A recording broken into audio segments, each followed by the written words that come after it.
এত বছর আমাকে সহ্য করলে, আর এই 10 দিনেই তুমি অস্থির হয়ে গেলে। এত বছর ধরে তোমাকে সহ্য করছি, নিজের জীবনের চেয়ে অনেক বেশি ভালোবেসেছি। আমার ভালোবাসা মিথ্যা মনে হলে মরে যেতে ইচ্ছা হয়। তুমি ভুল বুঝেছো, আমি অভিনয় করিনি, আমি শুধু বোঝাতে পারিনি। আনশুর মৃত্যুর খবর আমি যেদিন শুনেছি সেদিন মনে হচ্ছিল আমি নিজেও মরে যাই, কিন্তু আমি যদি না থাকি তাহলে তোমার কি হবে এটা ভেবে বেঁচেছিলাম। আজ আমার বেঁচে থাকার কারণ হচ্ছে তুমি।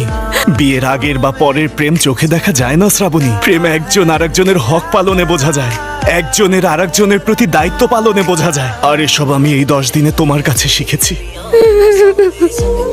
ভালোবাসা তো আমার চোখের সামনেই ছিল, আর আমি বেকুবের মতো হোটেলের রুমের 4 দেয়ালে নিজেকে জোর করে আটকে রাখতাম।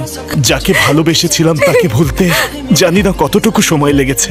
আর আজ যখন নিজের থেকেও বেশি ভালোবাসতে শুরু করলাম তখন তুমি আমাকে ছেড়ে চলে যাবে। আমার জীবন চলে যাওয়ার পরেই যাব।